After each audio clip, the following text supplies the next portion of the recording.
Hi there, Natalie with you today to celebrate International Scrapbook Day with Scrapbook and Cards magazine. And today we're going to use the beautiful 49 and Market and Vicki Boutin collection, the Flower Emporium, to create a new layout. And we're going to focus on using flow to tell use quite a bit of it. I actually got advanced samples to create some for the release.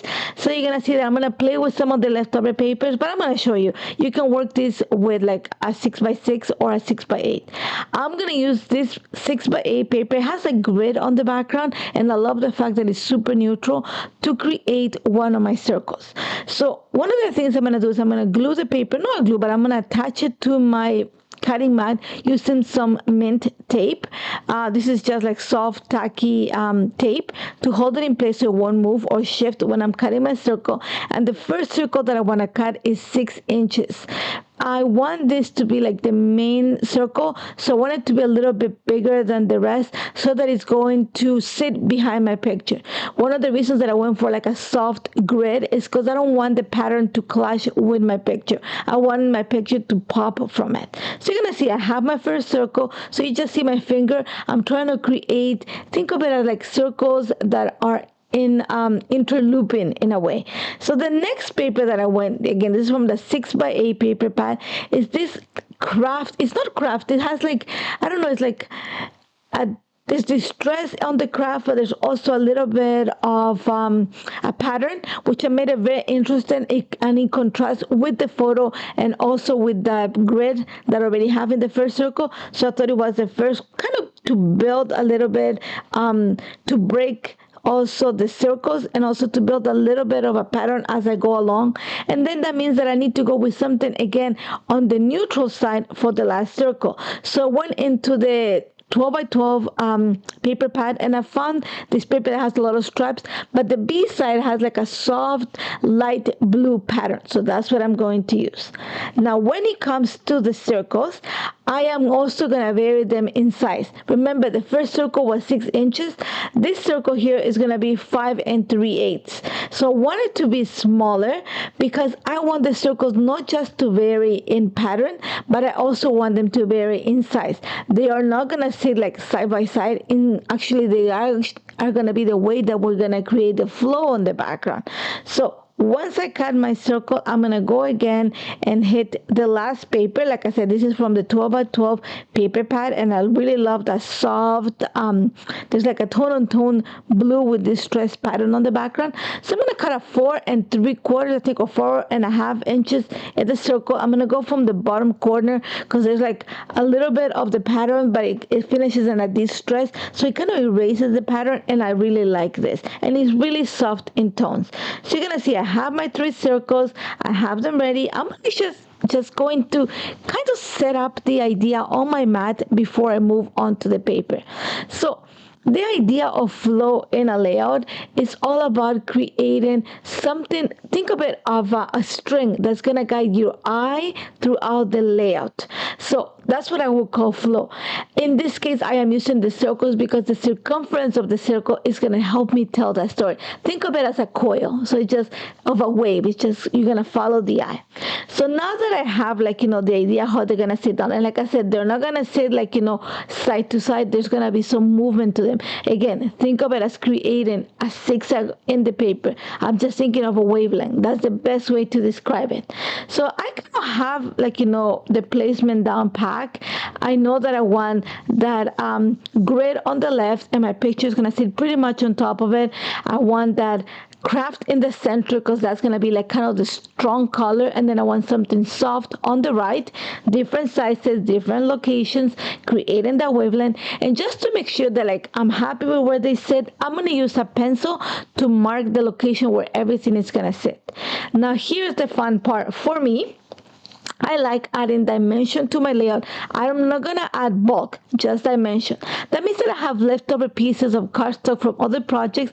I'm just going to layer it behind my circles just to help me create a little bit of a lift, or in another word, create a soft shadow behind the circle that is going to bring a little bit more impact and more interest to my layout.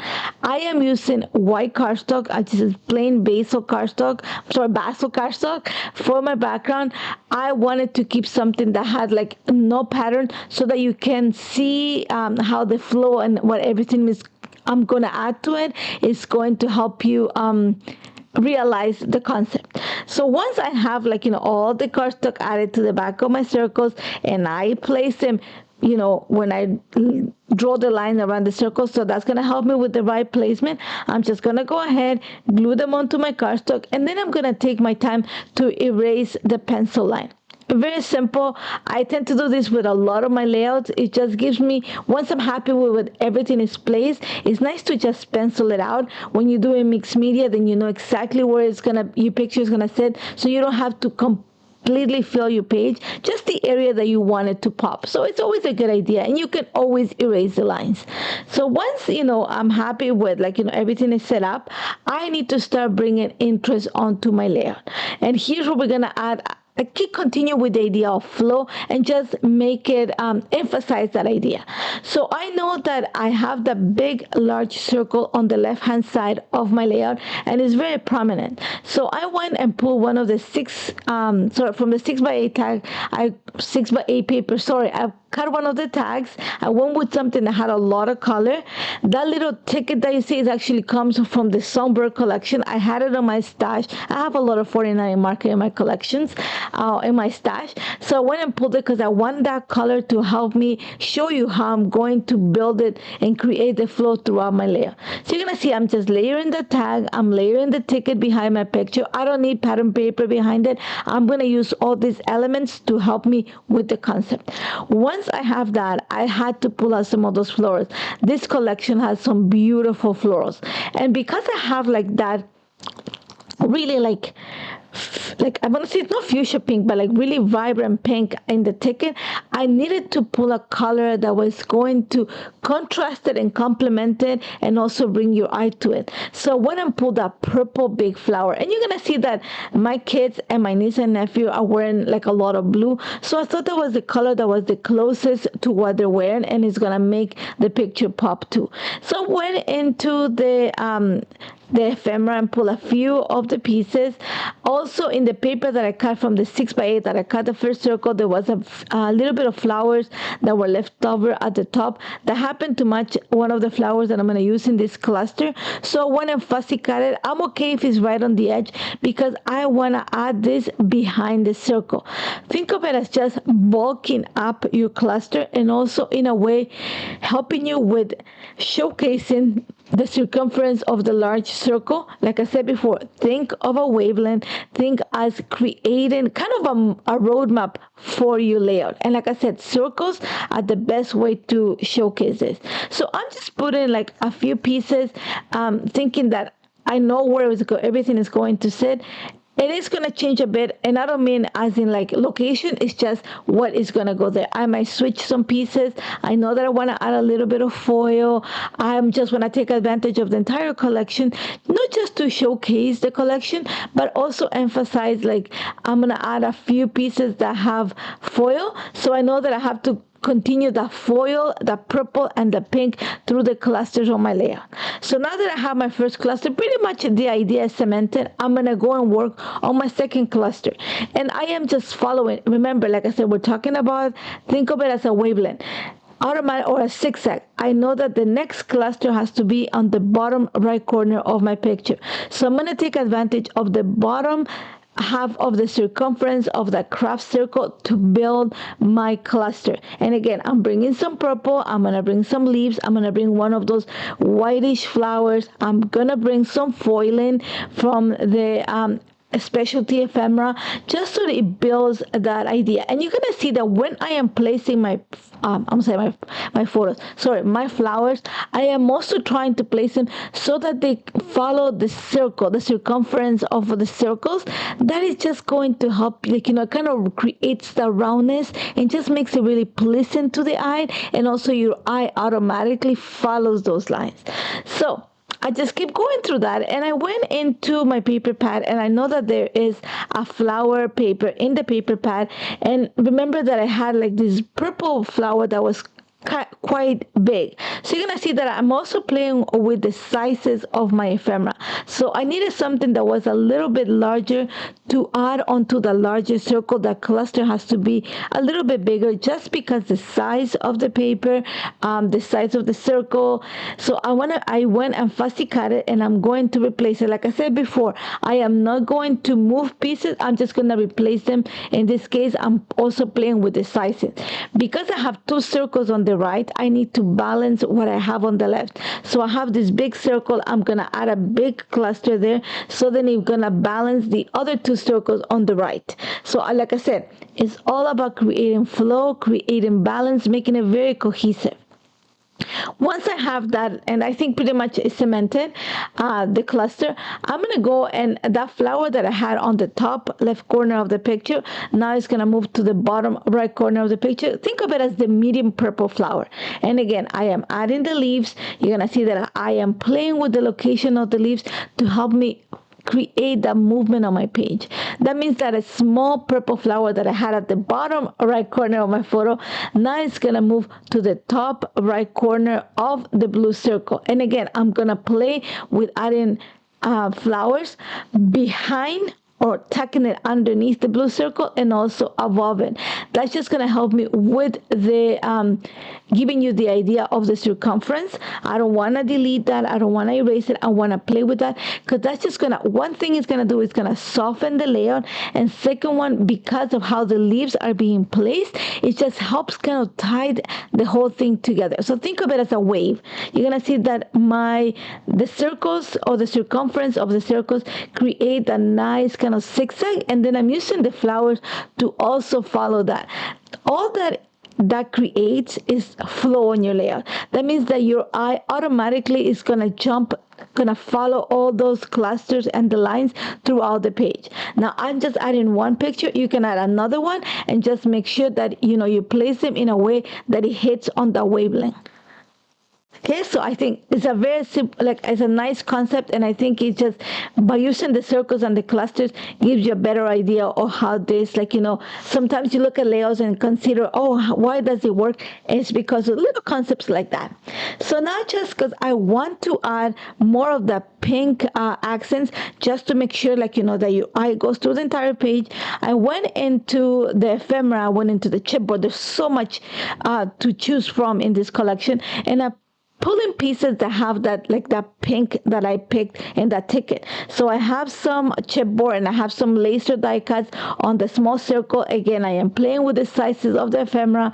I have a label that I'm going to put underneath my picture. I'm going to add one of a cardstock stickers. I don't want to add a lot too, because I don't want to take away from this. But again, you can add another picture. If I had to add another picture, I would add a smaller one between the clusters on the right of the layout. But if you guys know my projects, I like to keep them very simple. I'm the kind of person that likes small pictures, that likes a lot of white space, but you can add a lot more to this layout.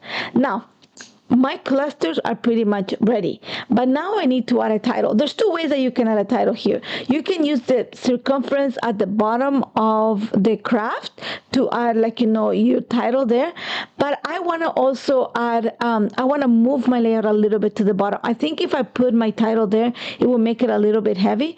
So instead, I'm going to bring more of that pink. I went into the paper pad and I cut one of the branding strips, and it has that deep pink that I have going on the layout. So I'm gonna go ahead and glue it to the bottom of my layout. I went into the specialty ephemera and I found this vellum circle, so I'm gonna put it there just to bring, keeping the circumference.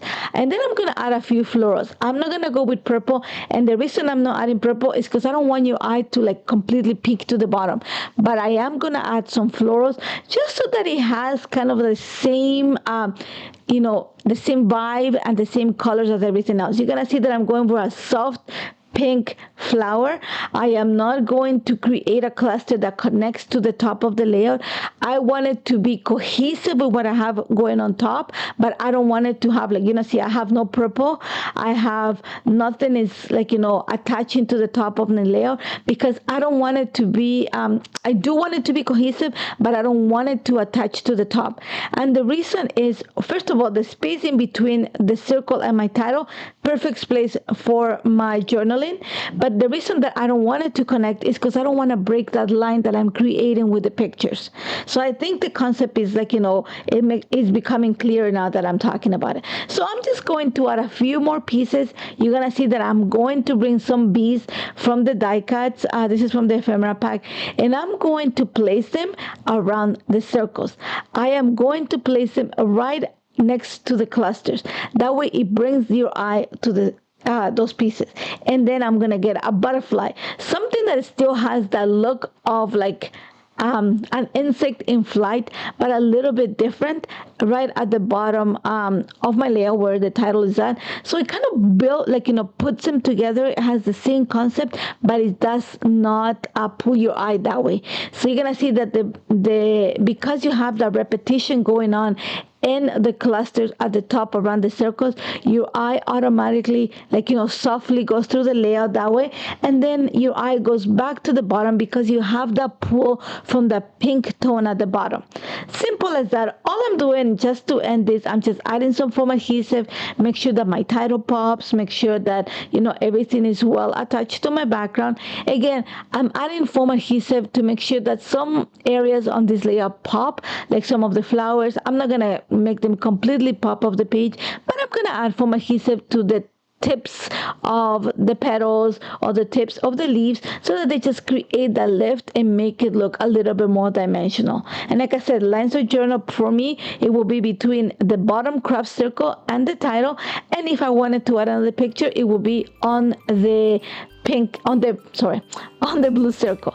And I hope you enjoy it, and I hope it actually gives you an idea on how you can create a flow on your layout and make it super cohesive and beautiful. As always, if you have any questions, don't hesitate to contact me. Check the blog for the price that is attached to this layout, and I cannot wait to see what you create with this concept. As always, a pleasure being here, and see you guys very soon. Take care, guys.